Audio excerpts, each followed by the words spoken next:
Would you please name and address? My name is William Cribbs. My address is Bettendorf, Iowa.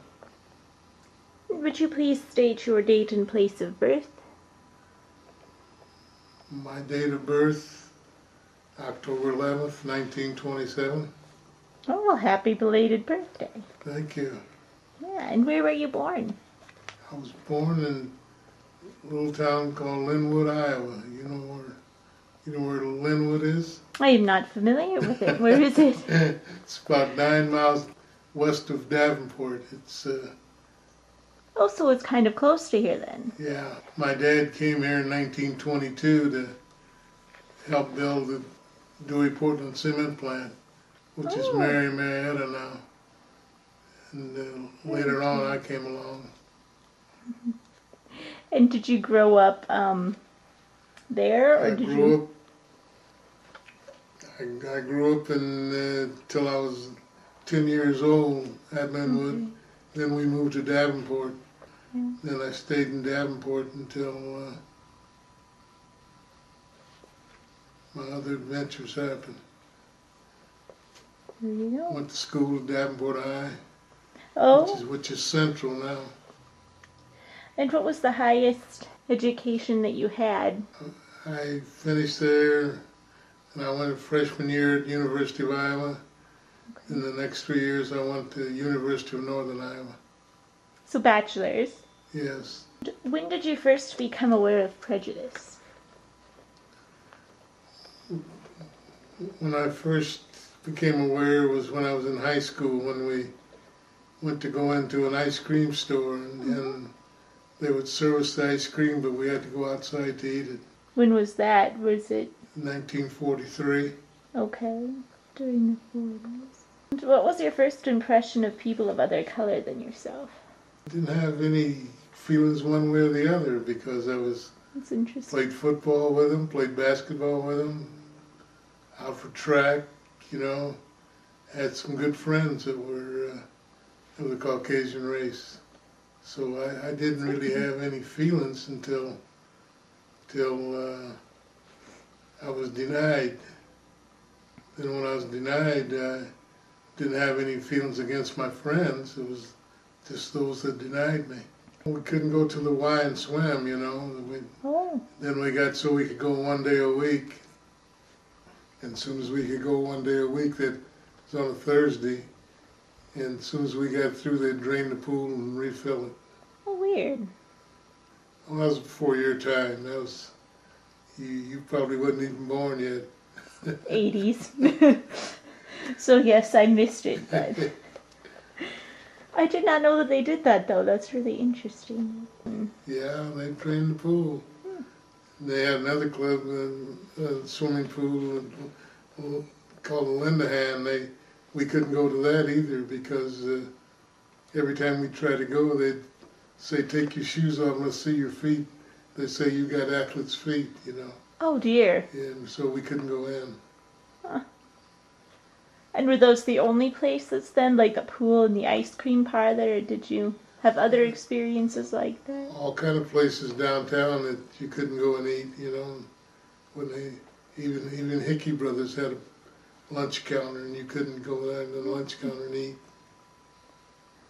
Was it just mostly restaurants and stuff then like that? Or was Restaurants, hotels, hotels too? what have you, Go down to buy a pair of shoes, you couldn't try them on.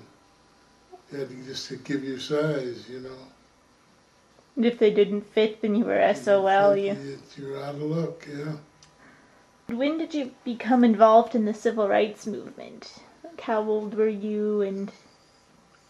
Well, there was a gentleman by the name of Charles Toney that heard about our experience at the ice cream store. So he challenged him. And that's when I became involved. That was 1944. Then I became a junior member of the NAACP, and later on became the president.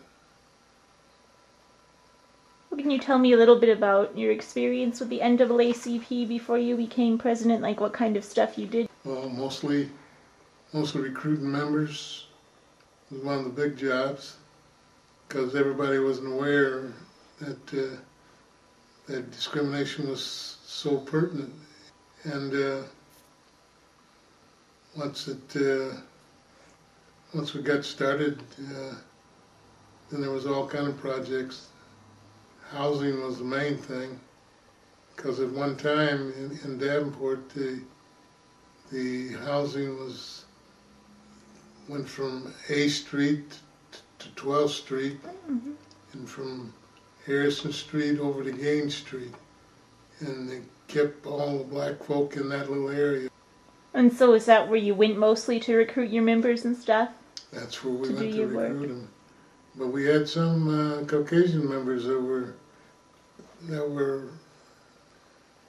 really into it with us, that knowed it was wrong, so they were on our side.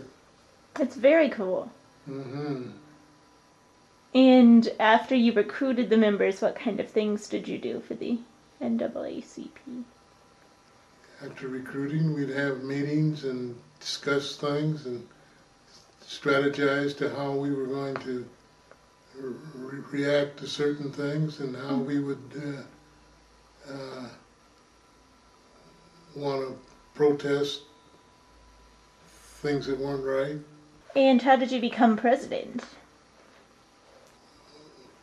The youth group had a large contingent, about 300, and they just elected me.